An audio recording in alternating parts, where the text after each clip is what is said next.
जय Shri Ram, good morning सभी को। तो सारा जो है प्रोबेबिलिटी के जो बेसिक टॉपिक्स है उनको तो हमने कवर कर दिया, ठीक है। तो मैंने आप लोगों को एक एडिशन लॉ का, मैं प्रोबेबिलिटी एडिशन लॉ का एक आध क्वेश्चन और करा देता हूँ, एक आध क्वेश्चन, ठीक है। फिर आगे बढ़ते हैं हम लोग। Question number 1, a single die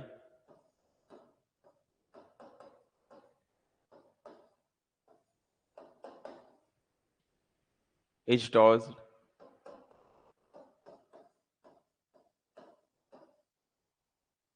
once. Find the probability. Find the probability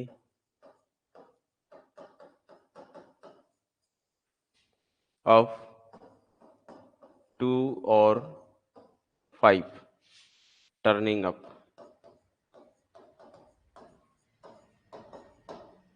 चलिए इसका आप सॉल्यूशन बताइए क्या होगा।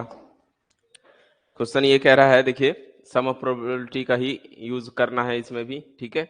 अ सिंगल डाई टॉस्ड वंस, एक सिंगल डाइस लेना है, उसको एक बार थ्रो कराना है, टॉस कराना है, ठीक है। तो आपको find the probability of getting क्या 2 और 5 टर्निंग अप, जो आपका जो है वेरी गुड। तो ऊपर टॉप पर क्या आना चाहिए 1 बाई, ऊपर में जो है 2 या फिर 5 दिखाई दे, ठीक है। इसका सॉल्यूशन कैसे होगा, तो सबसे पहले एस के अंदर सैंपल स्पेस के अंदर कौन कौन होते हैं, 1 होता है, 2 होता है, 3 होता है, 5, 4, 5 एंड 6, इतने सारे होते हैं, यानी कि एनएस कितना मिलने वाला है 6 मिलेगा। उसके बाद बोल रहा है उसके टॉप पर जो है 2 आने की प्रोबेबिलिटी, एक ऐसा इवेंट ले लो जिसमें सिर्फ और सिर्फ 2 आए, यही आना चाहिए। यानी कि यहाँ से हम बोल सकते हैं एन ई कितना होगा, एन ऑफ ई वन जो है सिर्फ और सिर्फ 1 हो जाएगा। फिर ई2 एक ऐसा इवेंट ले लो जिसमें फ्लिप क्या आना चाहिए 5 आना चाहिए, ठीक है। क्या ये दोनों एक दूसरे से लिंक करते हैं, क्या कोई कॉमन ओमन है, नहीं, बिल्कुल नहीं, अलग अलग चीजें हैं। तो इसका मतलब प्रोबेबिलिटी अगर आपको चाहिए ई1 और ई2 की, तो क्या करनी पड़ेगी, सिर्फ और सिर्फ P1 E1 की प्रोबेबिलिटी और E2 की प्रोबेबिलिटी को सम करना है आपको, ठीक है। तो E1 की प्रोबेबिलिटी कितनी होगी 1/6, इसका भी 1/6, टोटल कितना हो गया 2/6, यानी कि 1/3, ठीक है। तो चले तो हल्का सा एक हिंट दे देता हूँ कॉम्बिनेशन का, एग्जाम में यहाँ से कॉम्बिनेशन से रिलेटेड पूछता है टॉपिक। कॉम्बिनेशन, कॉम्बिनेशन का यूज कैसे प्रोबेबिलिटी में करेंगे, कॉम्बिनेशन का मतलब क्या होता है सिलेक्शन, ठीक है। तो उन चीजों का सिलेक्शन करना है, तो सबसे पहले इसको डिनोट किससे करते हैं, सी ऑफ एन कॉमा आर, ऐसे भी डिनोट करते हैं, या फिर एन सी आर भी लिखते हैं, ठीक है। जहाँ एन सी आर क्या होता है, जनरल फॉर्मूला क्या है इसका, N factorial upon R factorial in N minus one factor, N minus R factorial, ये चीजें होती है, ठीक है। और यहाँ पर आर का मान जो है एन से लेस देन होता है या फिर इक्वल हो सकता है। तो ये जो आर है, आर चॉइस बोलते हैं इसको, ठीक है। एन जो है एन में से आर को चॉइस करना है, तो एन सी आर इसका नोटेशन क्या है एन सी आर, और एन सी आर के लिए फॉर्मूला क्या यूज करते हैं, इसको कॉम्बिनेशन ऑफ सी लिख के एन को आर भी लिखते हैं या फिर एन सी आर लिखते हैं, इसका फॉर्मूला ये होता है, ठीक है। तो अगर मैं आपको जनरल फॉर्मूला बताऊं, लाइक अगर 5C3 का चाहिए तो आप क्या करोगे, 5 फैक्टोरियल फिर 3 फैक्टोरियल फिर 5 माइनस 3 फैक्टोरियल, इनको ओवरऑल सॉल्व करोगे तो क्या मिलेगा, 5 फैक्टोरियल का हो गया 5 फैक्टोरियल 5, अभी रहने दो, इसको सॉल्व कर लो, 3 फैक्टोरियल इंटू 2 फैक्टोरियल। अब इसको तोड़ना चालू करो, 5 गुणा 4 गुणा 3 फैक्टोरियल से रोक दो, 3 फैक्टोरियल, नीचे में भी 3 फैक्टोरियल ही है, इसको लिखोगे 2 गुणा 1, ये 3 फैक्टोरियल कट गया, 2 से 2 दूनी 4 कट गया, 5 दूनी कितना आया 10 आया, इसका आंसर कितना आया 10। 5 में से अगर आप 3 को चॉइस करते हो तो टोटल 10 तरीके हो सकते हैं, ठीक है। 10 तरीके से आप चुन सकते हो, इसका मतलब होता है सिलेक्शन करना, कि जब आपके पास 5 ऑब्जेक्ट है, 5 ऑब्जेक्ट में से कोई 3 को ऑब्जेक्ट को चॉइस करना है, तो आप कितने ऑब्जेक्ट को चॉइस कर सकते हो, 10 टाइम चॉइस कर सकते हो, ठीक है। इसका मतलब यही होता है कि 10 को चॉइस करना है, ठीक है, मतलब 10 तरीके होंगे, ठीक है, ये तरीके बता रहे हैं, वे बता रहे हैं कि अगर आपके पास 5 ऑब्जेक्ट है, 5 में से किसी 3 को लेना है, तो लेने के तरीके जो कितने होंगे, 10 तरीके हो सकते हैं, 10 का सिलेक्शन आप कर सकते हो। चलिए, तो इसका ये शॉर्टकट वर्जन अब देखिए क्या होगा।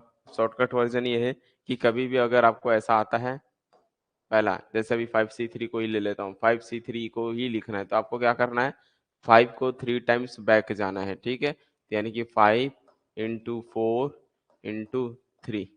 अब ये नहीं कि यहाँ 3 लिखा है तो इसलिए 3 तक जाना है, नहीं, 3 लिखा है मतलब 3 टर्म्स पीछे जाना है, ठीक है, 5 4 3, और 3 को 3 टर्म्स पीछे बैक, 3 2 1 ऐसा।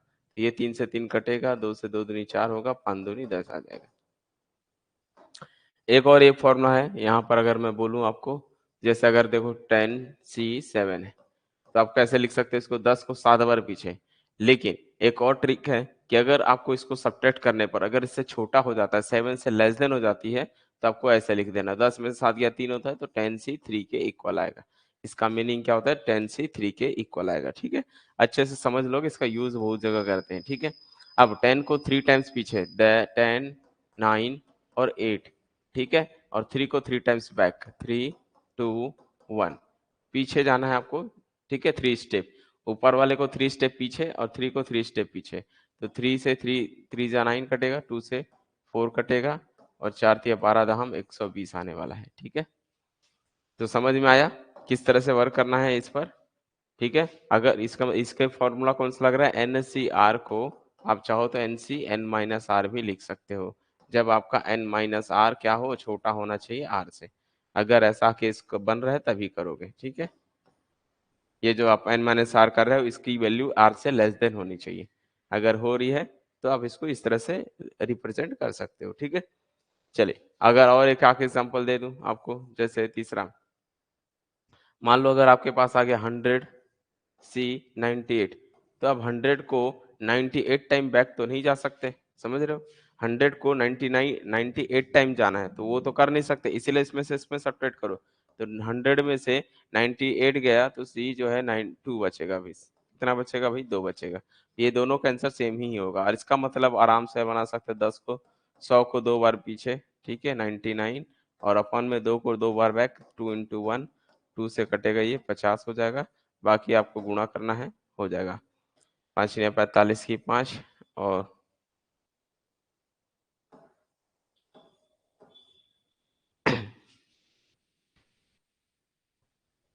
तो समझ आया क्या करना है। तो जब हमारे पास क्वेश्चन आएगा, देखना पड़ेगा कि अगर ये इससे ज्यादा है और इसको सब्ट्रैक्ट करने पर 98 से लेस देन बन रहा है, तो उसको लिख दो और इसको सॉल्व कर लो, ठीक है। तो ये तरीके हैं, कॉम्बिनेशन के लिए यूज करेंगे यहाँ पर। और जब प्रोबेबिलिटी में इसका यूज कैसे करते हैं, जब एक से ज्यादा चॉइस करना रहता है ना, तब के लिए यूज किया जाता है, ठीक है।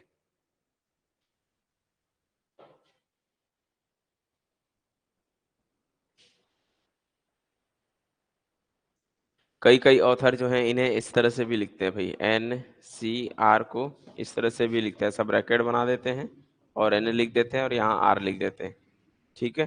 तो अभी समझ जाओगे कि ये NCR ही है।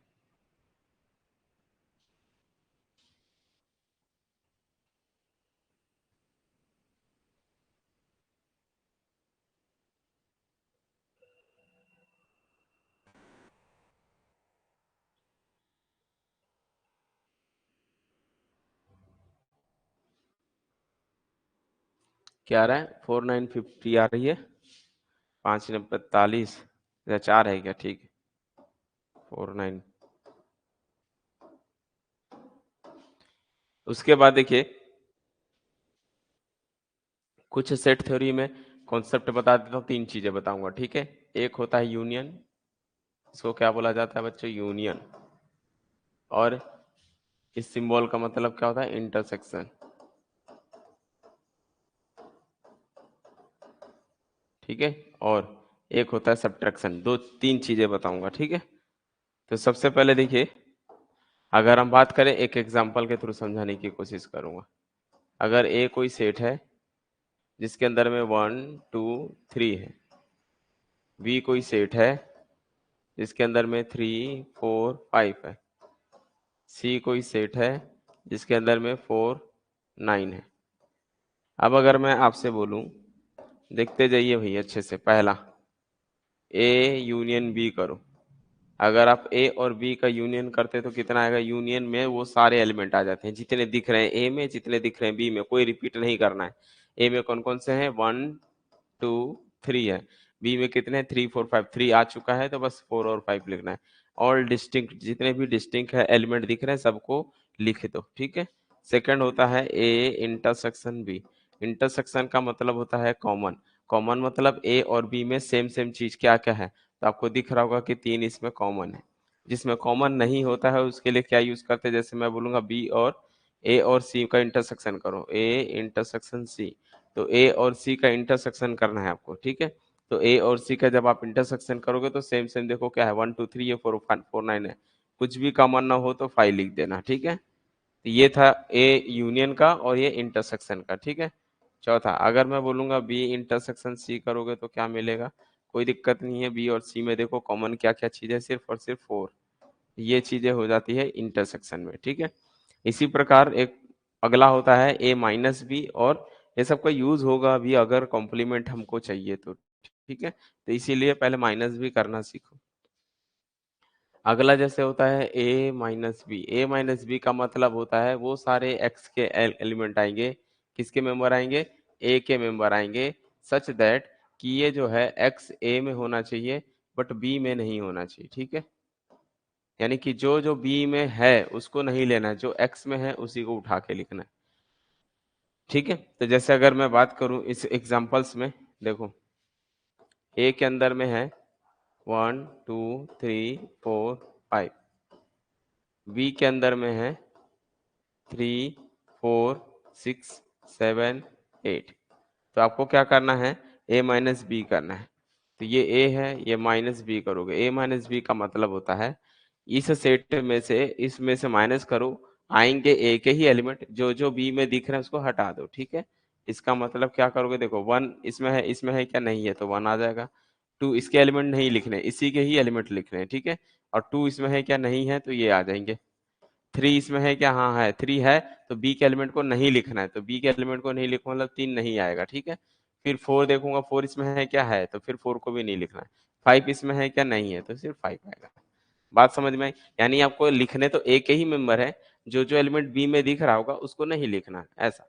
तो जो एक्स के ही एलिमेंट आएंगे, ए के ही एलिमेंट आएगा, लेकिन जो बी में होगा उसको नेग्लेक्ट कर देना। तो एक्चुअल में ए माइनस बी का मतलब ये हो जाता है, ठीक है। इसका यूज यहाँ पर भी होगा, देखो ये सारी चीजें बता देते हैं यहाँ पर। ए माइनस बी का मतलब क्या होता है?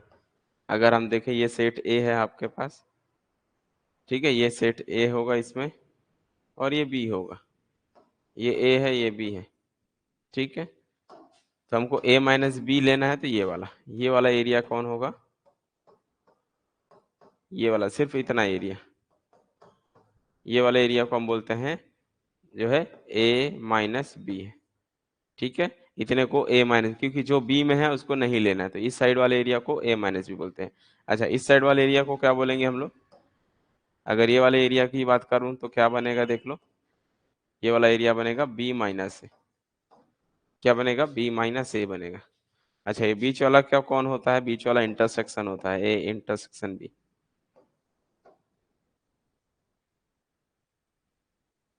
ठीक है।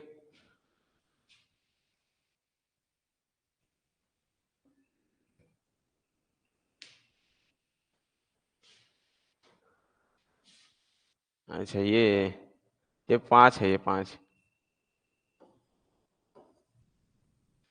5 जो है इसमें नहीं है, इसलिए 5 आ गया, ठीक है, वो 5 है वो।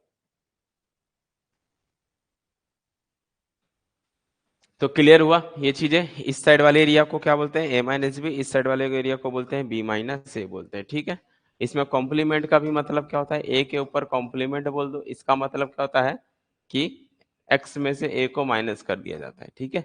ए का कॉम्प्लीमेंट का मतलब क्या होता है? एक्स माइनस ए किया जाता है। तो ये चीजें ध्यान देना। एक्स मतलब ये पूरा सेट, यूनिवर्सल सेट बोलते हैं। यूनिवर्सल सेट बोल दो या फिर जो भी बोलना है बोल दो, तो वो एक्स होता है। तो टोटल में से उसको माइनस कर दोगे, वो ए का कॉम्प्लीमेंट हो जाता है। यानी कि सिर्फ इतने को छोड़ के, इस ए को छोड़ के बाकी पूरा एरिया ए का कॉम्प्लीमेंट है, ठीक है। तो ए का कॉम्प्लीमेंट का जरूरत पड़ेगा अक्सर।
तो जब भी हमको क्वेश्चन में अगर एक से ज्यादा कार्ड्स को ड्रॉ करानी है, ठीक है, या फिर किसी भी चीज को प्रोबेबिलिटी आपसे दो की पूछेगी, तो जब भी एक से ज्यादा होगा तो हम लोग जो है कॉम्बिनेशन का यूज करेंगे, ठीक है। लाइक एक एग्जांपल से समझ लो, क्वेश्चन नंबर 2। जैसे सपोज इसमें क्वेश्चन लिखा हुआ है, two cards two cards are drawn. आपको दो कार्ड्स क्या करने हैं, खींचने हैं, निकालने हैं at randomly, at random from a well सफल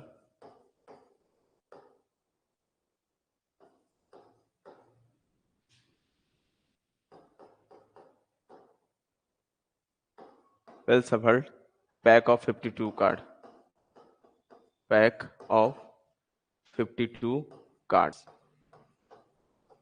ठीक है। यानी कि 52 ताश के पत्तों जो गड्डी सजी हुई है, उनमें से कोई दो पत्ते आपको क्या करने हैं, थ्रो कराने हैं, ठीक है, जिसमें से दो पत्ते आपको निकालने हैं। Find the probability, find the probability of getting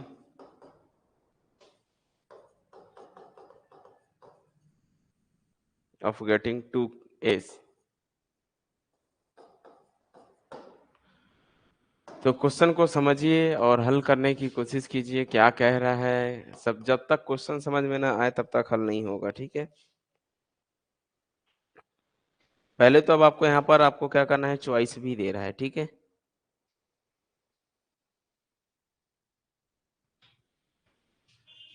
question पहले मैं समझा देता हूँ, लिखा हुआ है दो cards are drawn at random. आपको दो कार्ड्स क्या करने हैं, ये ताश की पत्ती है, इसमें पूरे 52 पत्ते सजे हुए हैं, इसमें से कोई दो कार्ड्स आपको निकालने हैं, एक कार्ड से और एक कार्ड्स ऐसे, एक और दो कार्ड्स आपको निकालने हैं, ठीक है। ये दो कार्ड्स आपको निकालने हैं। अब ये दोनों कार्ड्स जो है क्या होना चाहिए, एस, ये भी एस होना चाहिए, ये भी एस होना चाहिए, दोनों एस कार्ड होने की प्रोबेबिलिटी बताइए। किसका एस, ये सबसे मतलब नहीं, सिर्फ बोला इतना है। तो भैया ये बताओ, इन 52 कार्ड्स में से, इन 52 कार्ड्स में से आपको पहले तो दो का चॉइस करना है। अब कोई भी दो आ सकता है, कोई भी दो, एनी टू, कोई भी टू आ सकते हैं, है ना। तो वहां पर हम क्या बोल सकते हैं, इस वजह से जो प्रोबेबिलिटी है यहाँ से देखो कैसे बनेगी। यहाँ पर सबसे पहले तो आपको ये देखना है कि कार्ड्स में कितने पत्ते होते हैं, 52, ठीक है। तो एनएस कितना बनेगा, जो पर वो बनेगा एनएस, टोटल आउटकम क्या हो सकते हैं, तो टोटल आउटकम मतलब 52 में से कोई भी दो का चॉइस करोगे, तो ये 52 पत्तों में से कोई भी दो का चॉइस करोगे, उसको बोलते हैं 52C2 बनेगा। क्योंकि अब यहाँ पर सिलेक्शन का प्रॉब्लम आ गया, क्योंकि आपको एक से ज्यादा कार्ड क्या करने हैं, निकालने हैं, लिखा है ना टू कार्ड्स। जब भी दो कार्ड्स लिख दिया मतलब यहाँ पर आपको एक से ज्यादा, अगर एक होता तो जरूरत नहीं है, 52C1 मतलब 52 हो जाती है। तो एनएस तो टोटल में से 52 कार्ड्स का आ जाएगा, ठीक है, इतने सारे वो होंगे। अच्छा, अगर इवेंट ई कोई इवेंट है, इवेंट कोई इवेंट है, इसके अंदर में बोल रहा है वो सारे केस बनाओ जो तो क्या मिल जाए इसके अंदर में, बोलो। इवेंट के अंदर में सिर्फ दो एस आने चाहिए, यानी कि S1, दूसरा वाला भी क्या होना चाहिए, S2। ठीक है। तो अगर हम बात करें तो भाई टोटल एस कितने होते हैं, 4 होते हैं, तो आपको तो सिर्फ एस बोल रहे हैं निकालने के लिए, तो एस निकाल रहे हैं तो एन ई जो बनेगा वो इवन वो सारे इवेंट्स होंगे जो क्या हो, चॉइस निकालो पहले। तो इवेंट कितने एस होते हैं, 4, 4 में से भी कोई 2 आ सकता है, कौन सा आएगा ये पता नहीं, 4 में से 2 का चॉइस आएगा, ठीक है। अब प्रोबेबिलिटी क्या हो जाएगी, कोई दिक्कत नहीं है, प्रोबेबिलिटी यहाँ ई1 देने का कोई मतलब नहीं, ई लिख दो। तो ई की प्रोबेबिलिटी कितनी हो जाएगी, N E upon N S, formula वही है लेकिन तरीके थोड़ा सा बदल गए। तो यहाँ पर क्या लिखोगे, 4C2 अपॉन में 52C2। और अभी सिखाया इसको कैसे कर सकते, 4 में 4 को क्या करना है, 2 टाइम बैक करना है, तो 4 × 3 और नीचे में 2 को 2 टाइम्स बैक, 2 × 1 पूरे के अपॉन में, इसको भी लिखोगे 52 × 51 अपॉन में 2 × 1। तो ये तो अभी आप लोगों को प्रैक्टिस के लिए करा रहा हूँ, नेक्स्ट टाइम से क्या करना है, नेक्स्ट टाइम से आपको पता है नीचे 2 और 2 है तो नीचे का 2 लिखने की जरूरत नहीं है, 4 को 2 टाइम और इसको 52 को ये कर दो, क्योंकि ये तो कट ही जाना है, ठीक है। उसके बाद सिर्फ यही बचना है, 4 × 3 और नीचे में 52 × 51 ऐसा लिख लेना। अब बाकी इसको काट दो, 13×4 = 52।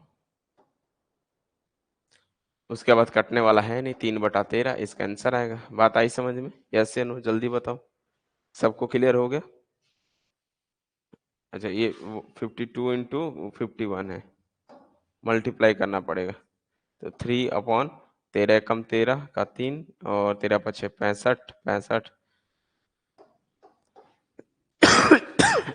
कितना आएगा, ये कटेगा, 13×4 = 52, 13 करना है भाई, तो 13 × 13 का 3 और कैरी जो है 1 आएगा, 13×5 = 65, 65 और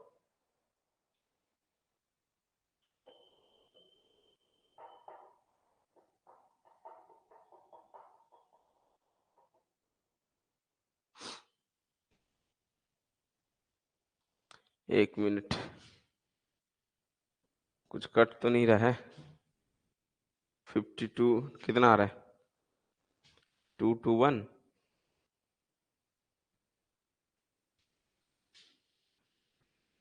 2 to 1,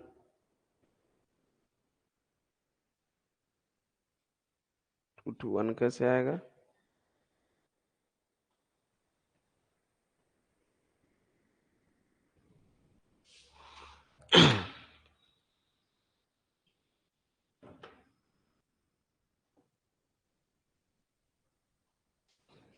ओके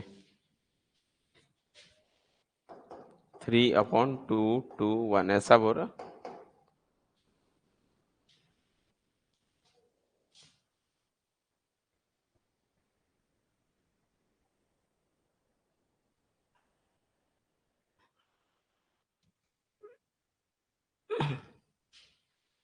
क्या है, कुछ रॉन्ग आ रहा है क्या,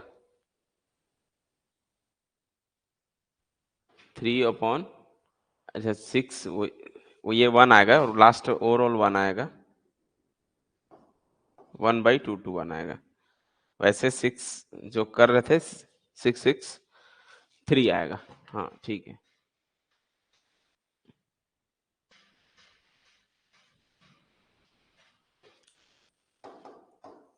ये लो भाई, ये लो, ओवरऑल आएगा 3/663 को जब 3 से डिवाइड करोगे तो 1/2 to 1 आ जाएगा, ठीक है। तो बात समझ में आई, इस टाइप के प्रॉब्लम को कैसे सॉल्व करना है, जब भी आपसे क्वेश्चन में क्या दे, एक से ज्यादा, ठीक है, तब आपको ये यूज करना है।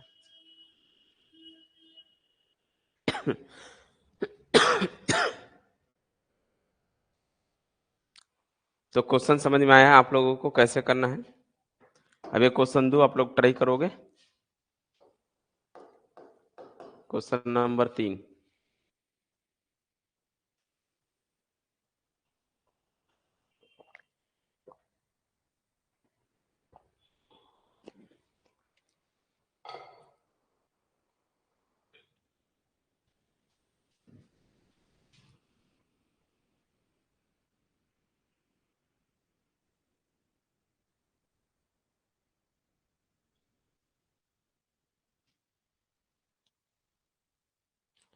प्रोबेबिलिटी जीरो भी आ सकती है, कोई दिक्कत नहीं है, जीरो भी होती है किसी न किसी की प्रोबेबिलिटी, लेकिन यहाँ पर आपको दो अगर निकालने हैं वैसे तो ठीक है, नहीं निकलेगा वो अलग बात है, वो तो एक केस हो गया कि नहीं निकलेगा तो, लेकिन जनरली कितनी केस हो सकती है, प्रोबेबिलिटी मतलब हायर देखा जाता है, सबसे ज्यादा क्या निकल सकता है, तो इतना चांस हो सकता है, ये हो सकता है, कंफर्म नहीं होता है।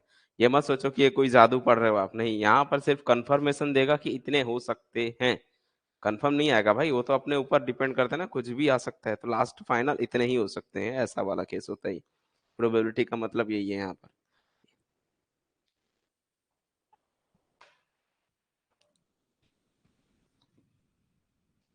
चलिए एक क्वेश्चन और इसको दे रहा हूं, बनाइए। From a pack of from a pack of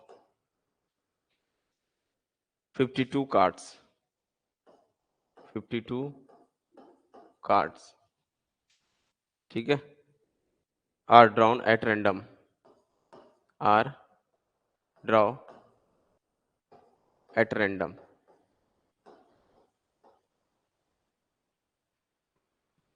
find the chance, find the chance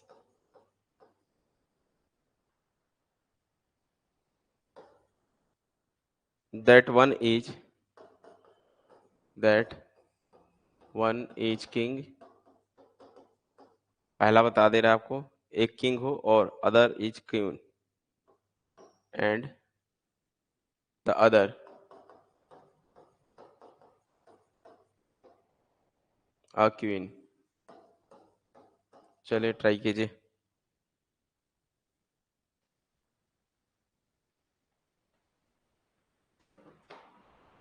52 ताश के पत्तों में से एक दो पत्ते निकालने, लिखा है ना। From a pack of 52 cards are drawn at random, find the chance that one is king, मतलब दो ही निकालने, पहला पत्ता जो है किंग हो, दूसरा पत्ता क्या हो, क्वीन हो, इसकी क्या प्रोबेबिलिटी होती है।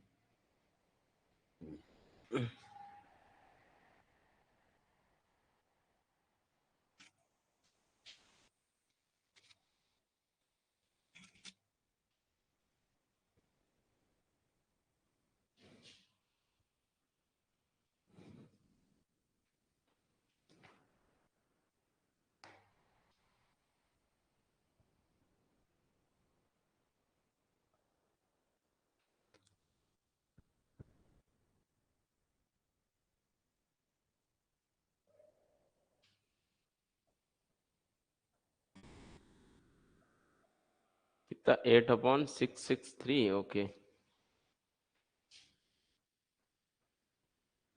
और बताओ सब लोग।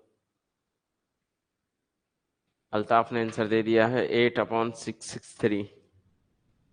चलिए वेरी नाइस, और बाकी लोग ट्राई कीजिए।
तो इसका सोल्यूशन क्या होगा भाई, एनएस कितने होंगे इसका सोल्यूशन में, देखो एनएस जो है आपका टोटल कितने हैं, 52 है, 52 में से कितने चॉइस कर रहे हो, दो का चॉइस, तो कितना आएगा, 52 C2 बनेगा, क्योंकि एक किंग के लिए एक क्वीन के लिए निकाल रहे हो, तो आपको दो चॉइस करनी है। तो किंग अभी चार होते हैं वैसे, क्वीन भी चार होते हैं, ठीक है।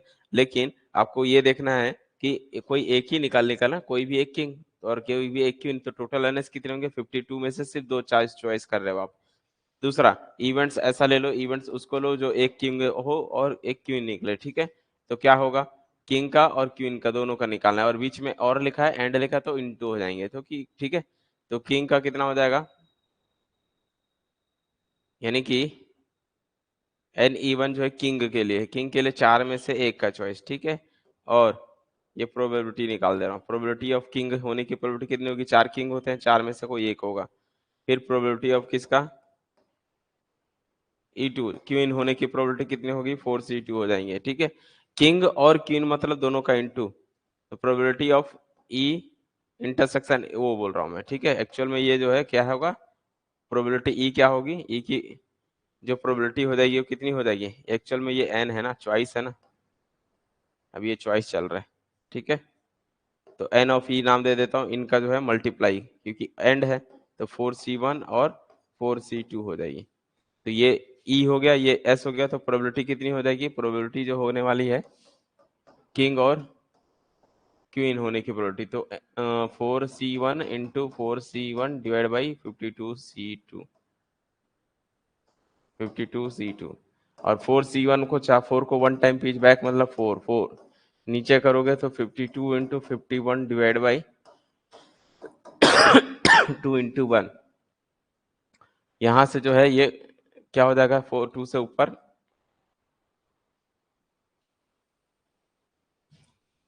टू टू सा कट गया, ठीक है।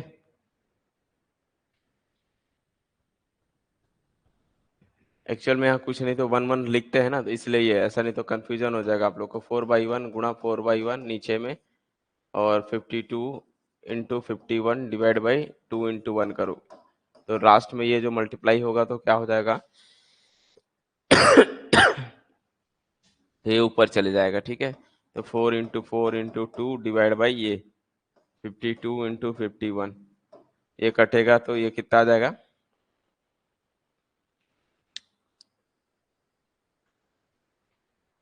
डायरेक्ट चार से काट दो, चार एकम चार, 13 चौक 52, ऐसा 13 टाइम। तो क्या बचेगा, सिर्फ अब नहीं कटने वाला, चार दूनी 8 अपॉन अभी इसका मल्टीप्लाई किए थे तो 663 आया था, 8/663।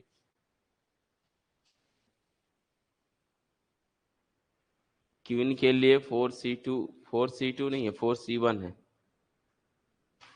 अच्छा यहाँ ये लिख दिया होगा, यहाँ मिस्टेक है, 4C1, 4C1 ही है, 4C।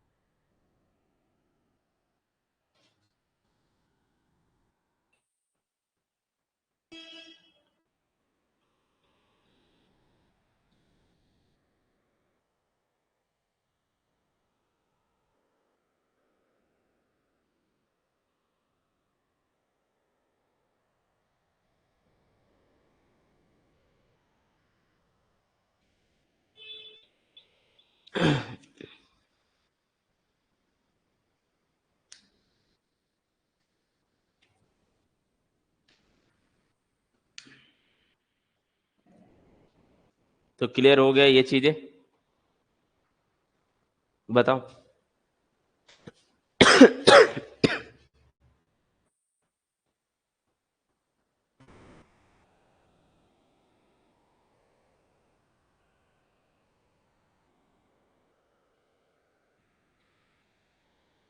चलो एक इंपॉर्टेंट क्वेश्चन जो है लीप ईयर से और नॉट लीप ईयर से, आपको ये फॉर्मूला याद रख लेना है वैसे, लेकिन फिर भी सिखा दूंगा ये कैसे होता है।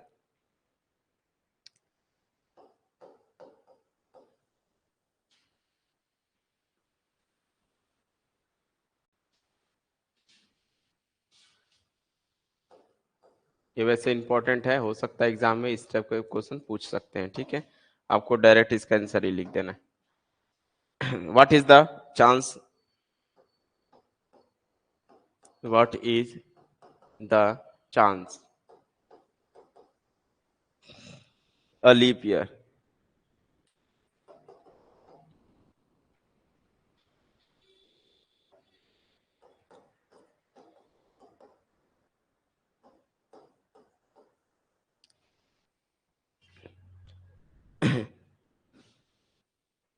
Selected at random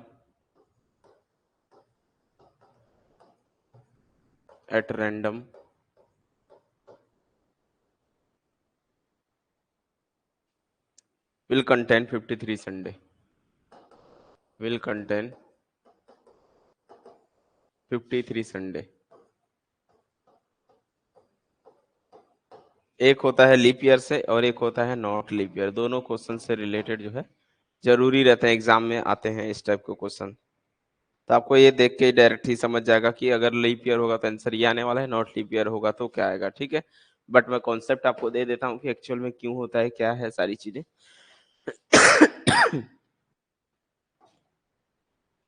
देखिए, आपको पता है लीप ईयर क्या होता है?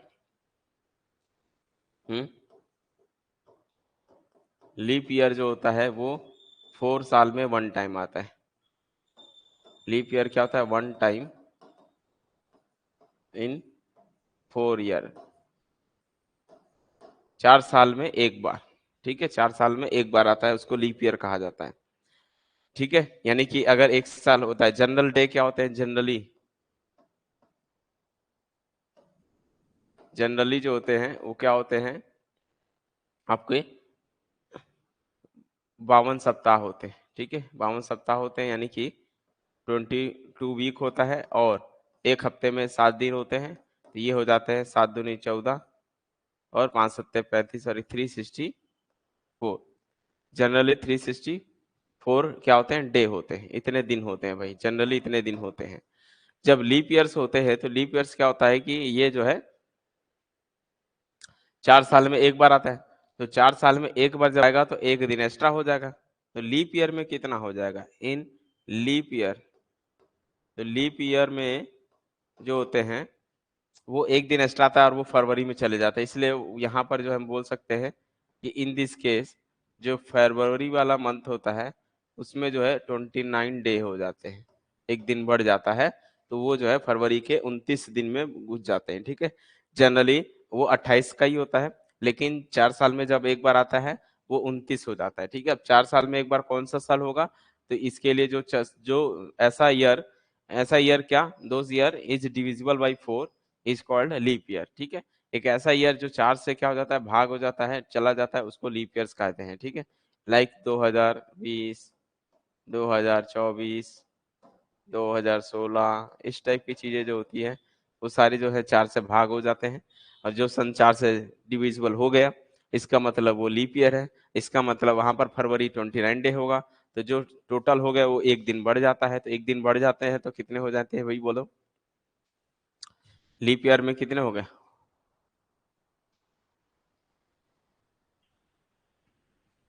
तो एक दिन बढ़ने से जनरल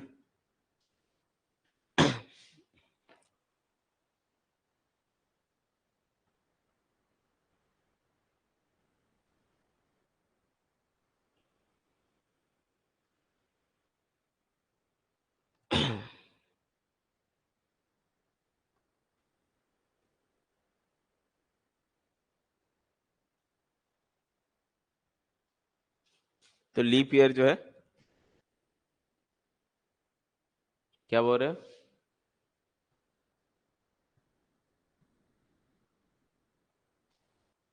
लीप ईयर में 366 डे रहते हैं। लीप ईयर में तो 365 नहीं, 366 डे होते हैं। जनरली साल में 365 दिन होते हैं, बट मैं वहां से मैं नहीं निकाल के मैं क्या बोल रहा हूँ कि जनरली 52 सप्ताह होते हैं। 52 सप्ताह में क्या करा जाए? 7 से मल्टीप्लाई करें, 52 ही वीक होते हैं भाई। कितने? 52 टोटल होते हैं 1 ईयर में, एक साल में 52 वीक होते हैं। ठीक है, तो एक साल में 52 सप्ताह होते हैं और एक सप्ताह में 7 दिन हो गए, तो इसका मल्टीप्लाई करोगे तो कितना होगा? 364 डे ऐसे हो गए। और लीप ईयर्स में कितने होते हैं? 366 होते हैं। 366 जो है लीप ईयर में होते हैं। ठीक है, बात समझ में? नॉट लीप ईयर में क्या होता है? नॉट लीप ईयर में 365 होता है। ये चीजें ध्यान देना है। जो जनरल ईयर होता है वो 365 दिन का होता है, लीप ईयर एक दिन एक्स्ट्रा होता है तो वो 367 होता है। लेकिन मैं वीक से निकाल रहा हूँ, ये ईयरली नहीं लिखा हूँ, ये जनरली लिखा हूँ कि जनरली इतना होना चाहिए कि 52 × 7/364 ये जनरल डे है, ठीक है। लेकिन लीप ईयर में कितना होता है 364, जो नॉट लीप ईयर होता है उसमें कितने होते हैं 365 दिन। आपको सभी को पता होगा कि 365 जो है एक साल का मिलकर बनता है, एक साल में कितने होते हैं 365 दिन होते हैं, ठीक है।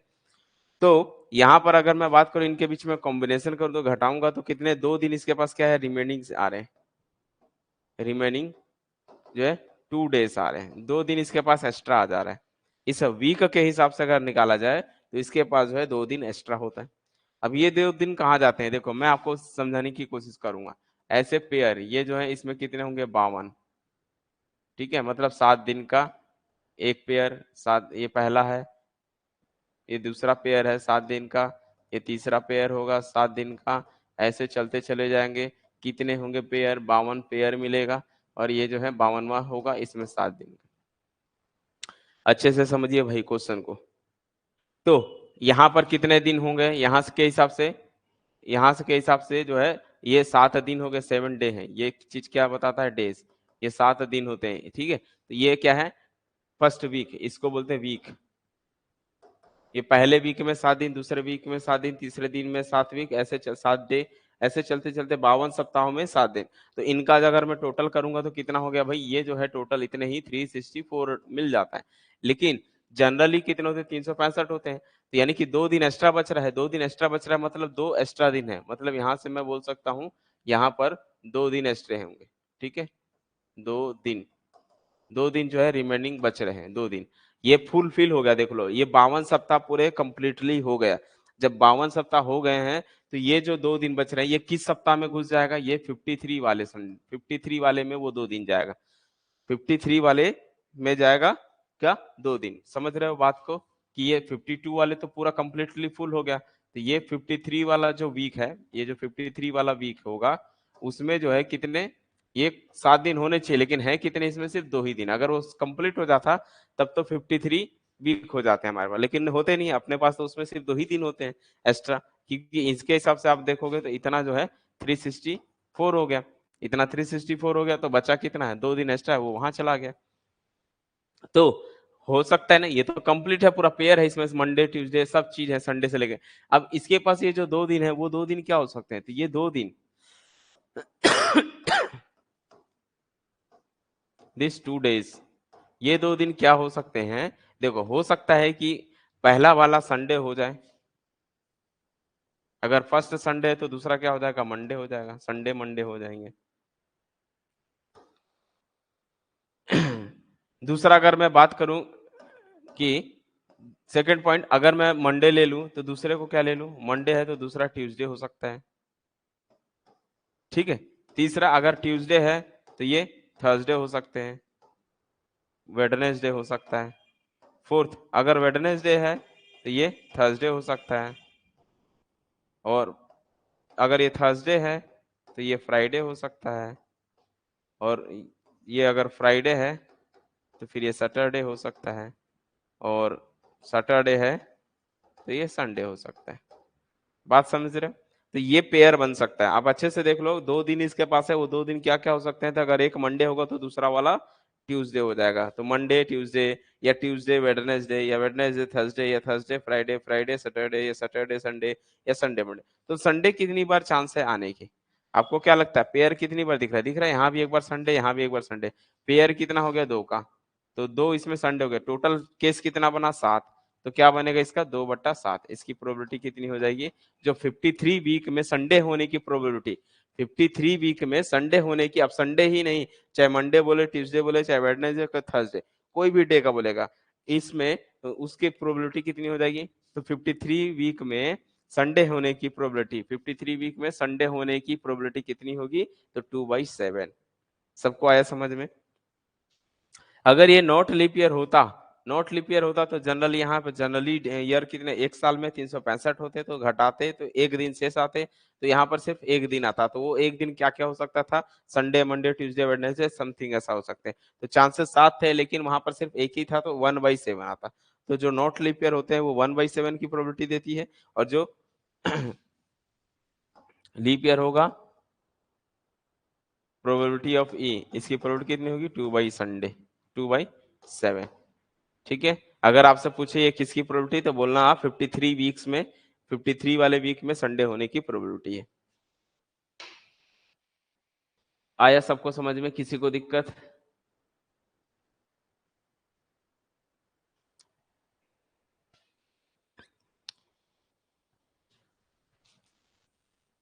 ये समझाऊं ये चीजें फिर से? लीप ईयर तो समझ गया ना, लीप ईयर क्या होता है, जो सन 4 से भाग चले जाता है वो लीप ईयर होता है, वो हमेशा 4 बार में, 4 साल में एक बार आता है, और आता है तो फरवरी जो है कितने हो जाते हैं, 29 हो जाते हैं। ठीक है, यहाँ पर मैं आपको समझा दूं, हर साल में चाहे कोई भी साल हो, इन जनरली लिखो, इन जनरली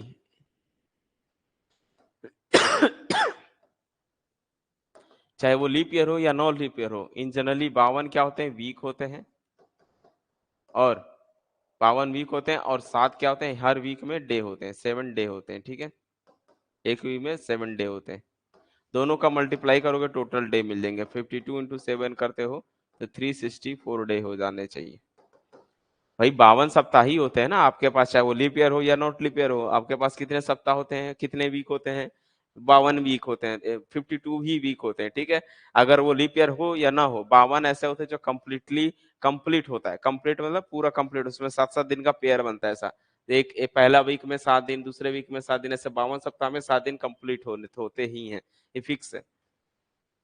अब 364 ये आए, ये और लीप ईयर में, इन लीप ईयर में जबकि कितने दिन होते हैं, 366 डे होते हैं, 300 कितने होते हैं, 366, क्यों? क्योंकि जनरल में कितने होते हैं, 365 होते हैं, लीप ईयर में एक दिन एक्स्ट्रा हो जाता है तो 366 हो जाते हैं। ठीक है, 366 डे होते हैं। तो अगर मैं इसमें इसमें सेपरेट करूंगा तो आपके पास कितना, लीप ईयर वाले सन में 2 दिन एक्स्ट्रा हो जाएगा, एक दिन तो होता ही है, और ये यहाँ से अगर हम वीक के हिसाब से निकाले तो 2 दिन एक्स्ट्रा हो जाता है। तो ये 2 दिन मतलब ये, अब ये जो ये बॉक्स बना हुआ है, इसके पास 7 दिन, इसके पास 7 दिन, इसके पास 7 दिन, ऐसे 52 वाले में 7 दिन, लेकिन जो 2 दिन एक्स्ट्रा है वो तो किसी तीसरे वाले वीक में घुस गया ना, यहाँ तक तो 52 वीक थे, ये जो है अगला वीक आ गया ना, सेकंड वीक आ गया, मतलब ये 53 वाले वीक हो गए।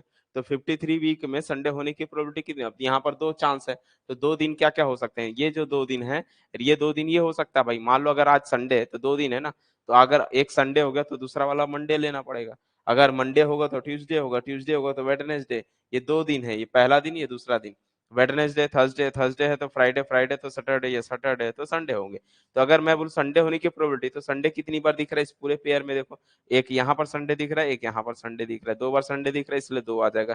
टोटल चांस कितने हैं, 1 2 3 4 5 6 7, तो 7 में से 2 बार आने की चांसेस है। अच्छा, अगर यही नॉट लीप ईयर होगा, नॉट लीप ईयर होगा तो क्या होगा, देखो not leap year, not leap year में जनरली कितने होते हैं, जो दिन होते हैं, दिनों की संख्या कितनी होती है, डेज कितने होते हैं, 365 होते हैं, ये होते हैं नॉट लीप ईयर में।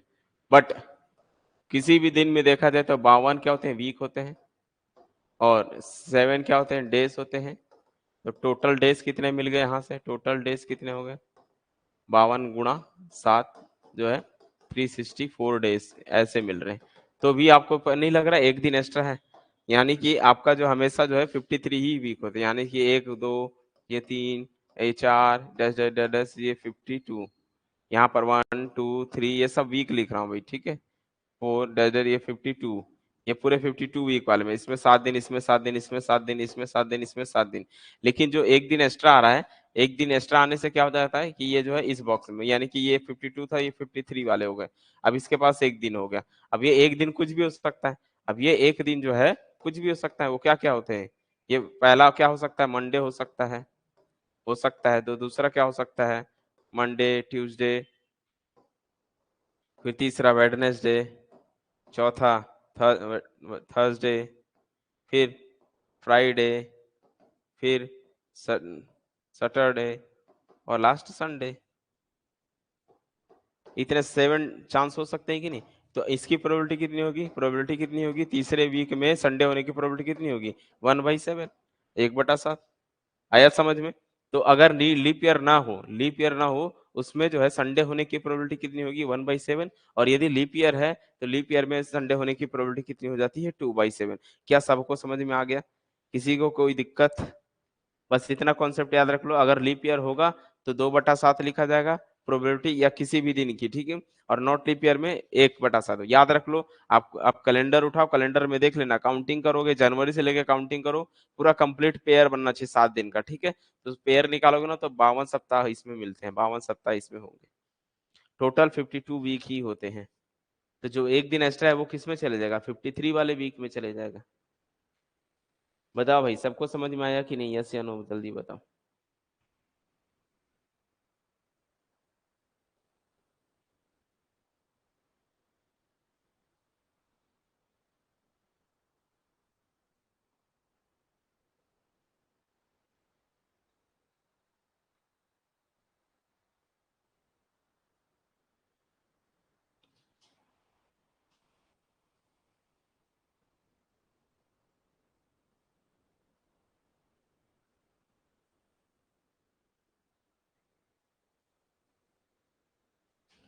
चलो ठीक है।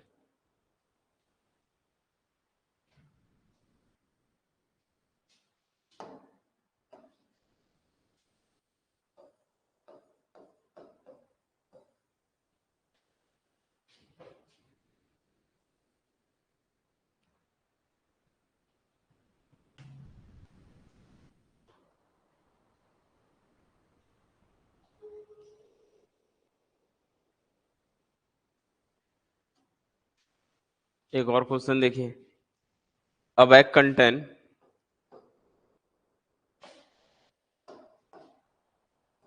एक बैग है, a bag contain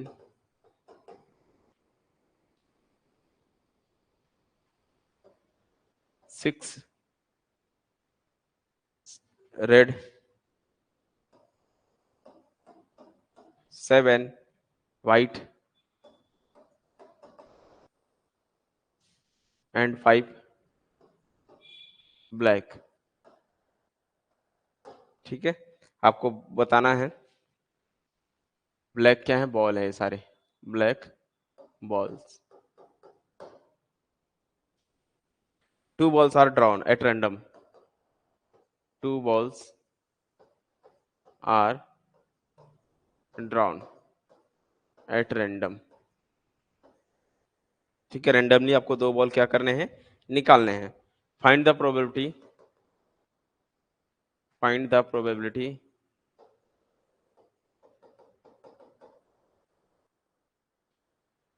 that they will, that they will both be white. दोनों गेंद व्हाइट निकले, इसकी क्या प्रोबेबिलिटी होगी? 2 बॉल आपको निकालने हैं और आपको ये बताना है कि दोनों बॉल कैसे हो, व्हाइट हो, उनकी प्रोबेबिलिटी बताओ। एक बॉल नहीं निकालना है, 2 बॉल निकालने हैं। चलिए ट्राई कीजिए एक बार, जल्दी से बताइए फिर क्या आएगा आंसर।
कितना है भाई आंसर? 133 पॉइंट है क्या बोल थापस? सॉरी, सबके आंसर अलग अलग आ रहे हैं, कुछ समझ नहीं आ रहा है।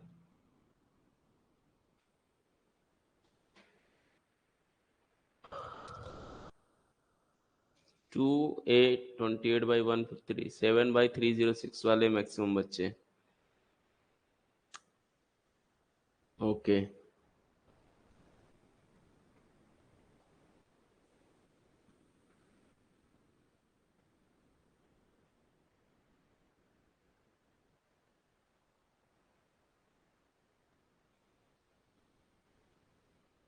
बट एक बार चेक कर लो, वैभव जो है क्या बताया, 7/51। ओके, गौरव का भी 7/151, 51।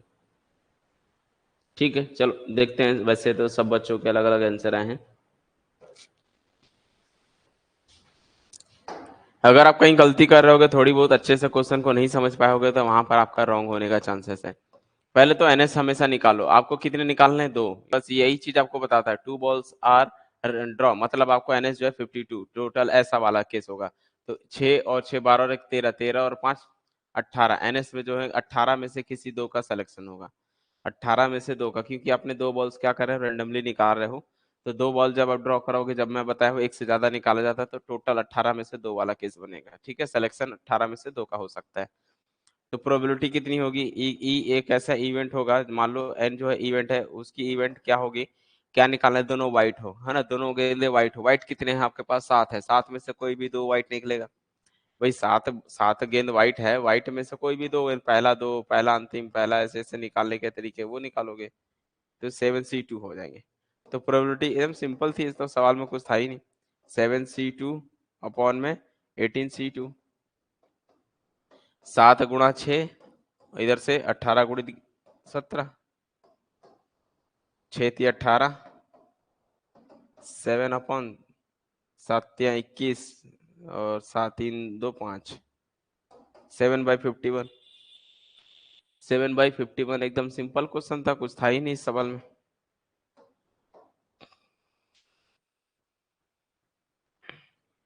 चलो अब मैं इसी क्वेश्चन में चेंज कर रहा हूँ।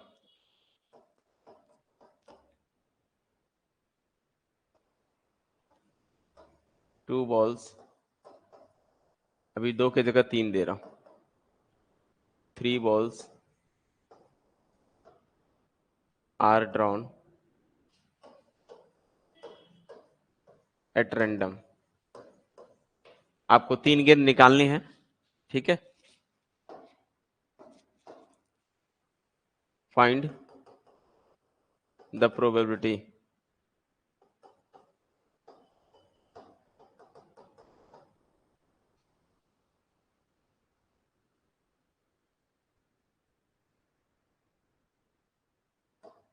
find the probability that they will 2 red and 1 black। चलिए ट्राई कीजिए इसका। सेम क्वेश्चन यही है, 6 7 5 ही है। इसी क्वेश्चन का इन्वेंशन फॉर्म ये है कि 3 बॉल अब आपको ड्रॉ करना है रैंडम। आपको ये बताना है कि जो फर्स्ट 2 कैसे हो जाए। They will find the probability that they will first 2 red and 1 black, यानी जो 3 होंगे तो वो कैसे होने चाहिए, 2 रेड और 1 ब्लैक होने की प्रोबेबिलिटी। चलो इसको ट्राई करिए।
कितना है भाई?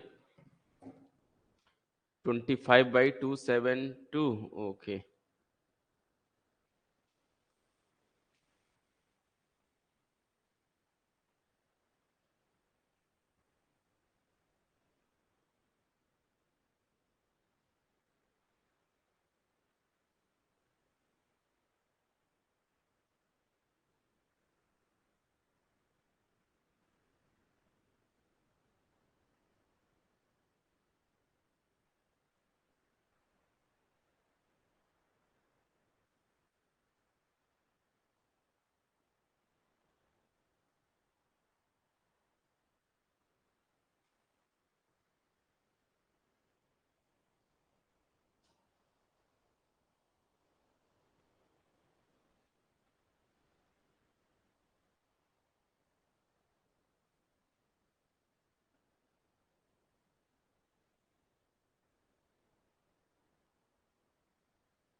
ठीक है, इसको देखें तो क्या आएगा इसका सॉल्यूशन?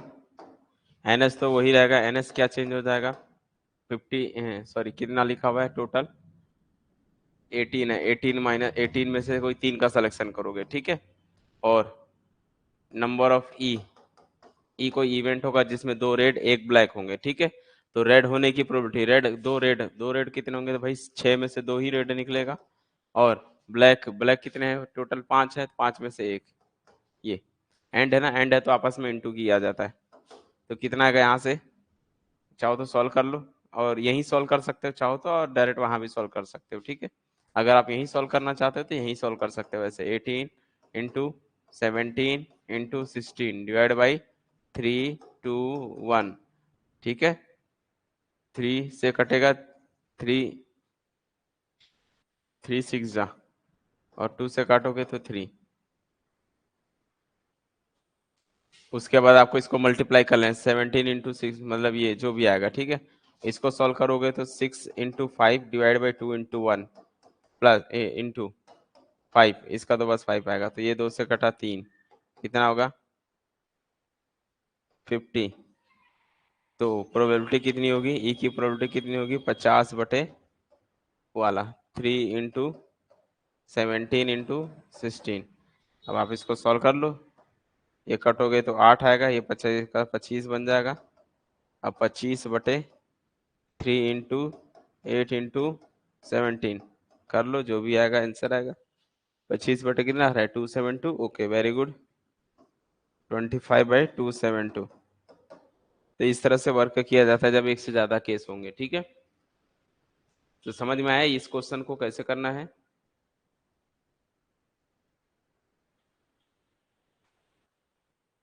बताओ।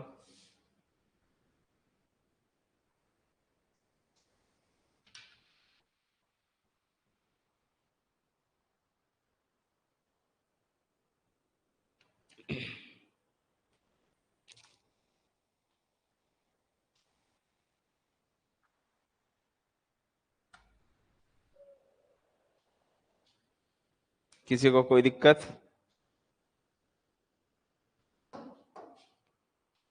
फिर नेक्स्ट क्वेश्चन देखिए फिर।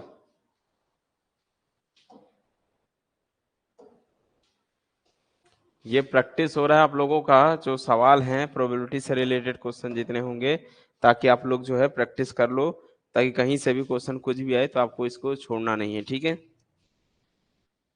अब एक से ज्यादा और केस दे रहा हूं दूसरा।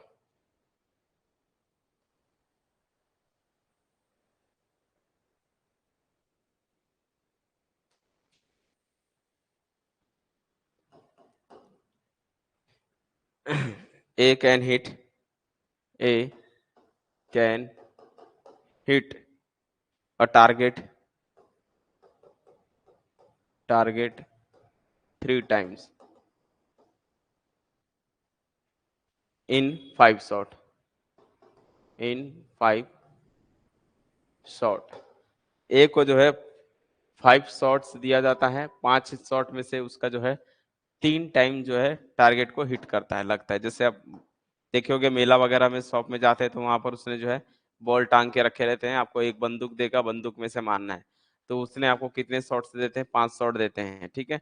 5 ठोक में से उसको इसमें मारना रहता है, तो उसने इसमें मारा है, ए कोई व्यक्ति था उसने इसको मारता है, तो 5 में से 3 ही शॉट क्या करते हैं उसको लगता है। ठीक है, इसी प्रकार बी जो है, बी 2 टाइम्स, बी जो है वो क्या करता है 2 times in 5 shot.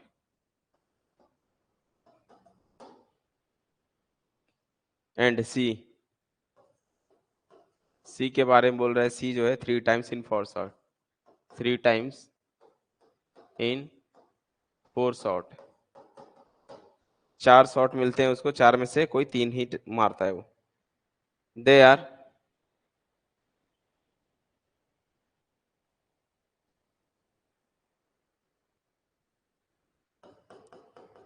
find the chance that, पहला क्वेश्चन इसमें आता है 2 शॉट हिट,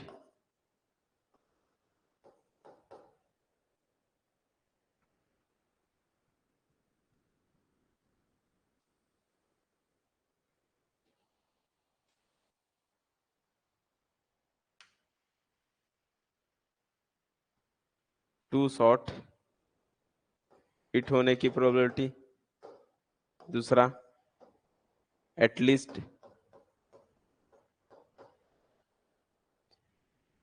2 शॉट। और तीसरा क्वेश्चन है इसी में, exactly 1 of them, 1 of them is.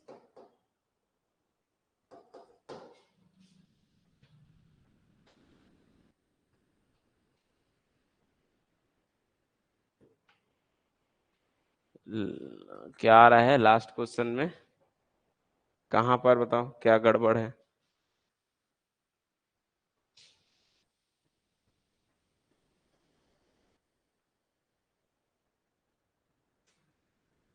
किधर गड़बड़ हो गया?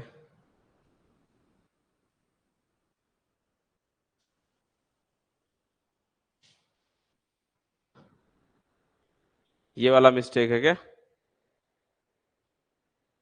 25 × 3 करोगे ना, 25 या 75 होगा ये, 75, 75 करोगे तो ये आएगा, यहाँ पर मिस्टेक है ना। ओके, ठीक है, यहाँ पर 5 है, ये 3, 75 होगा। तो ये जो है 3 से सब्ट्रैक्ट करोगे तो 25 आएगा, 3/25। तो ये जो है 16 ही रहेगा यहाँ पर। अब 3/25 अब इसको आप सॉल्व कर लो, कितना आ रहा है? 25/17 × 16, अब सॉल्व कर लो। 16 तो रहेगा ही रहेगा ना।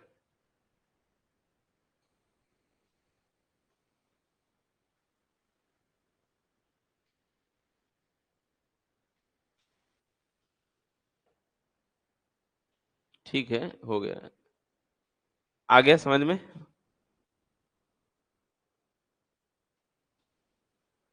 ठीक है।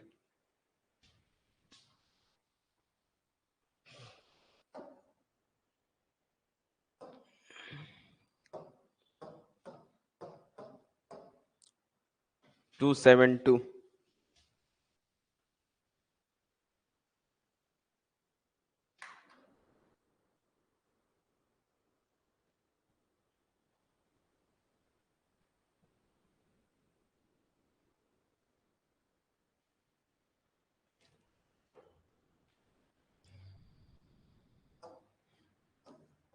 25/272।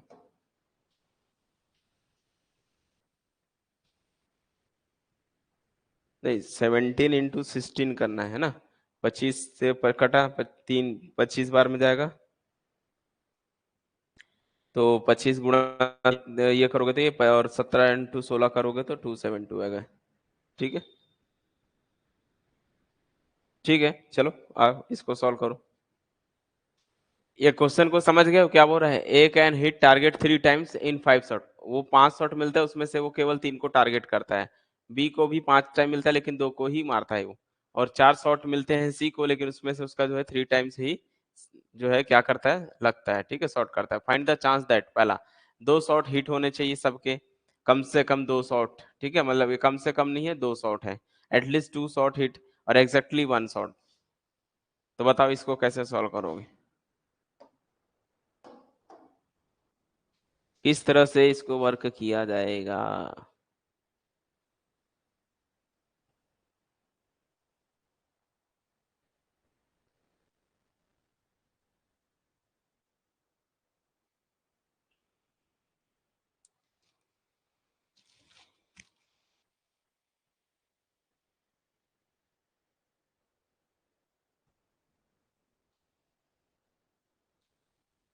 जल्दी बताओ। 2 शॉट हिट मतलब पहले तो आपको ये निकाल लो कितने कितने क्या क्या निकाल रहे हैं। सबसे पहले देखो प्रोबेबिलिटी ऑफ E1 निकालो। E1 का मतलब वो है, E1 मतलब टोटल, पहले तो ये बताओ NS कितने होंगे, NS टोटल कितने हिट्स मिल रहे हैं सबको, ये बताओ।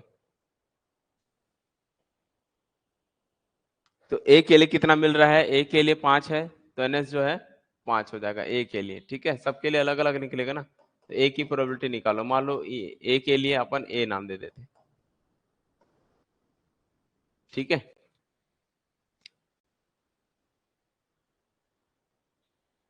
तो ए की प्रोबेबिलिटी कितनी होगी, उसको जो है 3/5 होगी, होगी कि नहीं होगी, ए की प्रोबेबिलिटी कितनी होगी 3/5। तो ए हिट न करने की प्रोबेबिलिटी, ए के हिट न करने की प्रोबेबिलिटी कितनी होगी 2/5, इन 1 माइनस पी करोगे तो 2/5। बात आई समझ में। टोटल 5 चांस मिले उसको, 5 में से इसने 2 मारा, 3 मारा, 3 को हिट किया, तो कितने में हिट नहीं किया, 2 में हिट नहीं किया। तो ए के हिट ना होने की प्रोबेबिलिटी कितनी हो गई 2/5, ठीक है। बी के हिट होने की प्रोबेबिलिटी कितनी है 2/5, तो बी के हिट ना होने की प्रोबेबिलिटी यानी हैपनिंग नॉट हैपनिंग होने की प्रोबेबिलिटी कितनी होगी 3/5। सी वाले पे आ जाओ, सी वाले की प्रोबेबिलिटी कितनी होगी, जब भी इस टाइप का क्वेश्चन होता है तो ऐसे ही सॉल्व किया जाता है।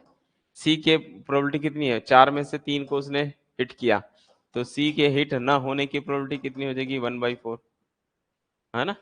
सॉल्व करने पे तो सबका सम 1 आता है। अब आ जाओ क्वेश्चन पहला, जैसे ही फर्स्ट क्वेश्चन आते हो तो फर्स्ट जब क्या बोलता है, फर्स्ट ऑप्शन ये कहता है कि ऐसा प्रोबेबिलिटी फाइंड कीजिए कि 2 शॉट हिट हो, तो 2 शॉट तो हिट होने चाहिए, ठीक है। अब 2 शॉट हिट का मतलब क्या, कौन कौन से चांस बन सकते, एक शॉट हिट नहीं होना चाहिए, तो जो पहला केस से बनेगा जो probability, required probability, required probability क्या क्या आएंगे, तो देखो ए हिट करता है, बी हिट करता है, सी हिट नहीं करता है। भाई 2 है ना इसमें, क्वेश्चन में क्या बोले 2 शॉट हिट होने चाहिए, तो भाई ए और बी के हिट हो जाए, सी के नहीं। दूसरा, ए के हिट हो जाए, बी के हिट ना हो, सी के हिट हो जाए, कोई दिक्कत नहीं, अभी भी 2 है। ए के हिट ना हो, ए के हिट ना होने की प्रोबेबिलिटी, बी हिट कर जाए, सी हिट कर जाए, ठीक है। और कोई चांस, कोई भी 2 हिट कर सकते हैं, ए और बी के हिट, कोई भी 2 के हिट है, तीसरे का नहीं लगता है, ए और सी का लगता है, बी का नहीं लगता है, बी और सी का लगता है, ए का नहीं। जब एक साथ वर्क मिलते हैं, जब तीनों को मिलाओगे, ये तीनों को उनके लिए, ठीक है, एक साथ मिलाने पर। तो अब बोलो, इसका ये तो सारे इंडिपेंडेंट है ना, इंडिपेंडेंट का मतलब इसमें इससे कोई लेना देना नहीं, ए अलग हिट करता है, बी अलग हिट करता है।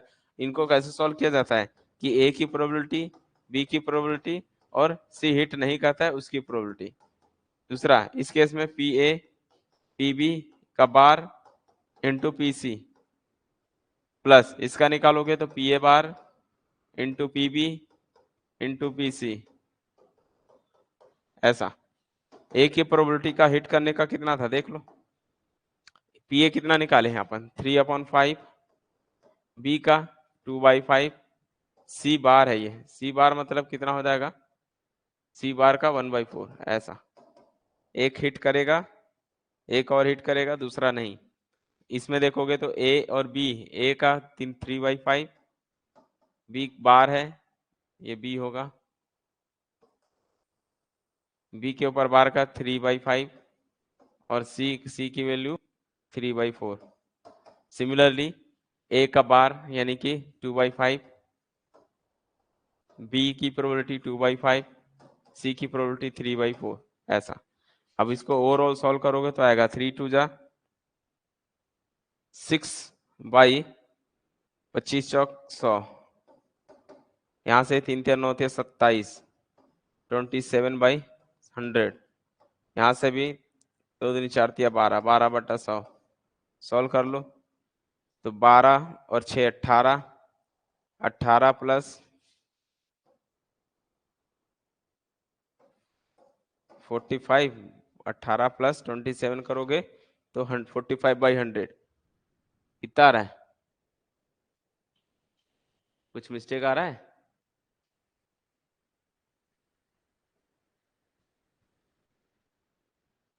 नहीं, ये एक साथ कंबाइन वाला क्वेश्चन है, एक साथ मिलके कितना वो करेंगे।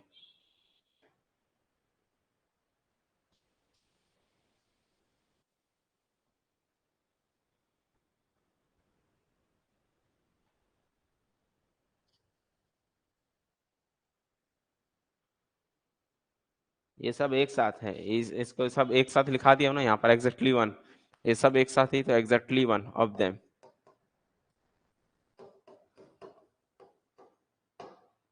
ये एक साथ है, ये तीनों क्वेश्चन का अधूरा चांस है। Find the chance that two shot hit of them, at least one shot hit of them, या एग्जैक्टली वन ऑफ देम। ये तीन केस को एक साथ ही लिखना है, तीनों मिलकर एक साथ कर रहे हैं।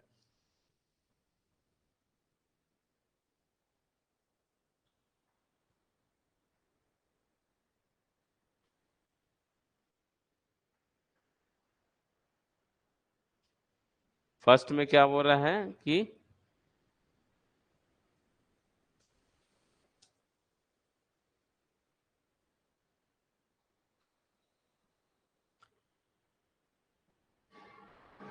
दोनों शॉट ए हिट कर दे बी। हाँ, अभी सिर्फ फर्स्ट पार्ट है, अभी सिर्फ ये पहला का क्वेश्चन का सॉल्यूशन दे रहा हूँ, ये अभी सिर्फ पहला क्वेश्चन है ये। अभी इसको भूल जाओ, अभी सिर्फ ये हिट कर रहा हूँ। पहले का सॉल्यूशन दे रहा हूँ ये। क्वेश्चन समझ में आया? तीन लोग खड़े हैं, एक बंदा ए है, ये बंदा बी है, ये बंदा सी है। इसको जो है पांच, यहाँ पर मान लो कुछ बलून लगे हुए हैं, ठीक है, शॉर्ट कोई टारगेट दिया जाता है, इसको जो है 5 चांस देता है, सामने वाले ने 5 देता है, इसने 3 को अटेंड करता है। इसको भी 5 मिल देता है, 5 में से ये जो है 3 को अटेंड करता है, सी वाले को 4 ही दे मिलता है, और ये जो है कितना अटेंड करता है, 3 को ये जो है हिट करता है, ये है क्वेश्चन। और ये 2 है, 5 में से 2 हिट करता है। समझ गए? इसने इसको हिट करते हैं। तो जब तीनों को कंबाइन करेंगे तो ये क्या बोल रहा है? पहला, 2 शॉट हिट होने चाहिए ऑफ देम, इनमें से किसी की 2 शॉट हिट होने चाहिए। तो 2 शॉट हिट सिर्फ एक की बात नहीं कर रहा है, मिलाकर आपस में जब तीनों मिलेंगे तो किन्हीं दो का शॉट, किन्हीं दो का शॉट हिट करना चाहिए। तो कौन कौन से दो? मान लो इसके 2 शॉट हिट हो जाएं और इसके 2 शॉट हिट हो जाएं, बट इसके 2 शॉट हिट ना हो, ऐसा। तो वो चांस वाला बना रहा है, ए हिट करे, कोई भी दो व्यक्ति के हिट होने चाहिए। तो ए और बी का हिट कर जाए, बी का नहीं, सी का नहीं, ए और सी का करेगा, बी का नहीं और ए का करेगा, ऐसा है क्वेश्चन।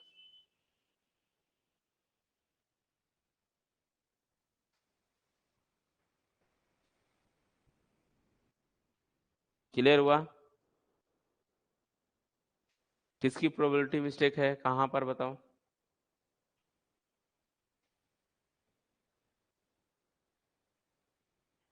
कहां पर, ये पहले बताओ।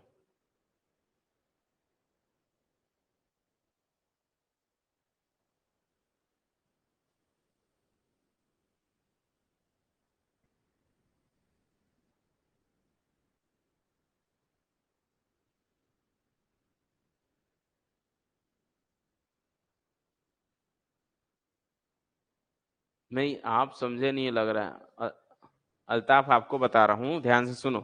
इस क्वेश्चन का मतलब यह है कि सिर्फ एक पटे, 2 शॉट हिट मीन्स इन तीनों व्यक्तियों में से मिलाकर 2 शॉट हिट लिखा है ना, ऑफ देम मतलब इन तीनों, ए बी सी तीनों मिलकर में, तीनों का, ये आदमियों का 2 सीट हिट होना चाहिए, एटलीस्ट 2 लोगों का शॉट हिट होना चाहिए। एक की बात नहीं कर रहा है, आप शायद ऐसा समझ रहे हो कि एक व्यक्ति के 2 शॉट हिट हो जाए, एक व्यक्ति के हिट नहीं हो।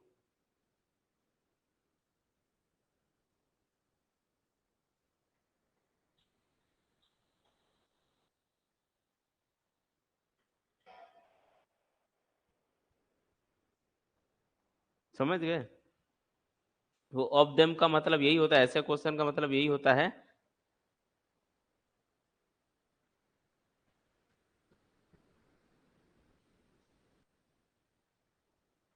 बोलोगे तो यहाँ एक और ऐड कर देता हूँ। कुछ क्वेश्चन में थोड़ा हो सकता है क्वेश्चन में मिसिंग होगा, आपको नहीं समझ में आ रहा होगा।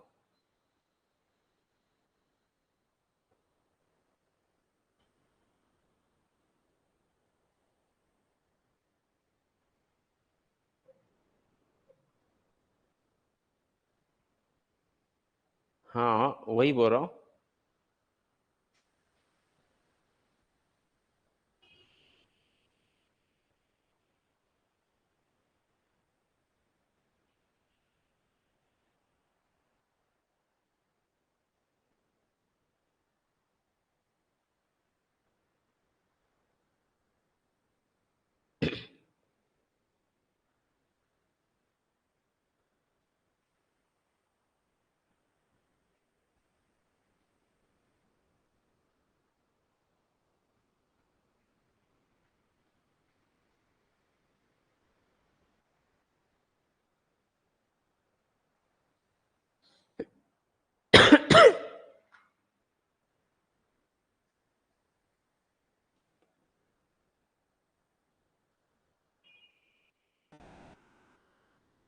ठीक है, कर दे रहा हूँ।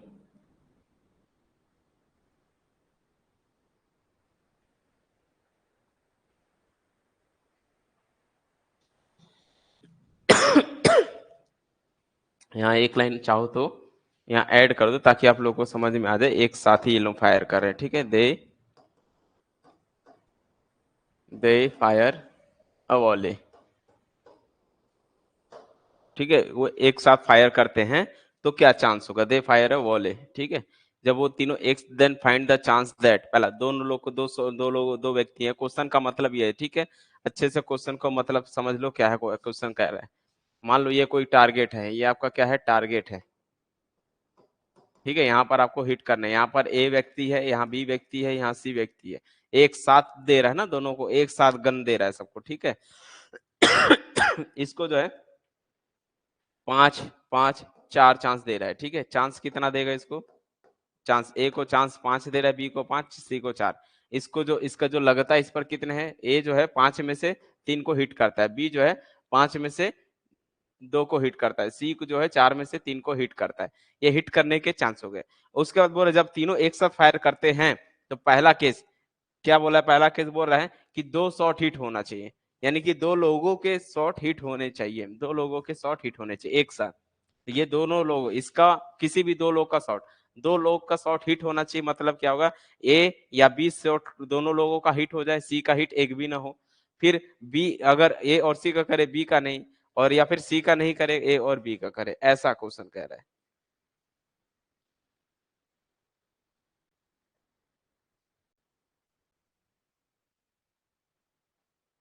हाँ वही तो बोल, तीनों लोग एक साथ ही आपको लगाने हैं, अलग अलग नहीं करने, तीनों को एक साथ ही देगा तभी के लिए बनाना है।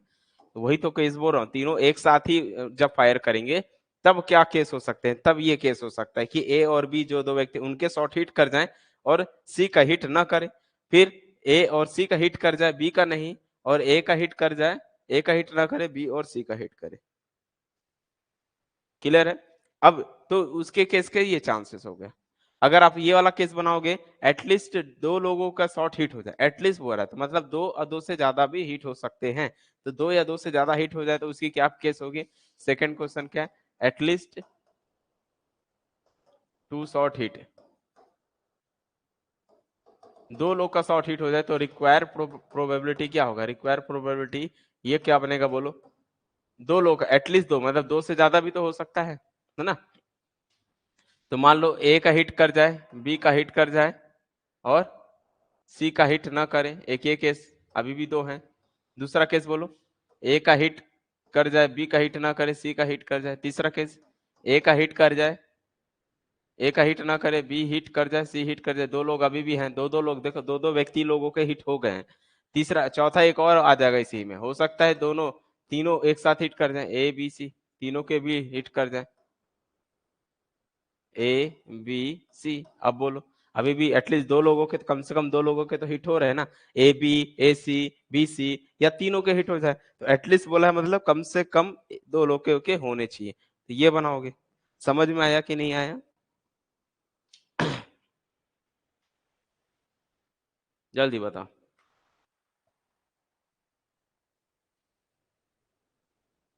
तो इतने लोगों का आंसर तो हम लोग निकाल चुके थे, कितना आया था? 45/100 आया था, अभी तो बताया था। प्लस एक्स्ट्रा ये निकालना है, P A B C. A B C, A के हिट कर जाए, बी के हिट ये, ए का हिट कितना निकाले थे अपन? 3/5 गुणा 3/5, 2/5 गुणा सी का कितना निकाले थे? 3/4। ऐसा बस सॉल्व कर लो। सेम तीसरा क्वेश्चन आपको बनाना है। तीसरा क्वेश्चन में क्या बोला है? तीसरा क्वेश्चन बोल रहा है एग्जैक्टली वन ही होना चाहिए। एग्जैक्टली वन का मतलब क्या होता है? एग्जैक्टली वन का मतलब ये होता है,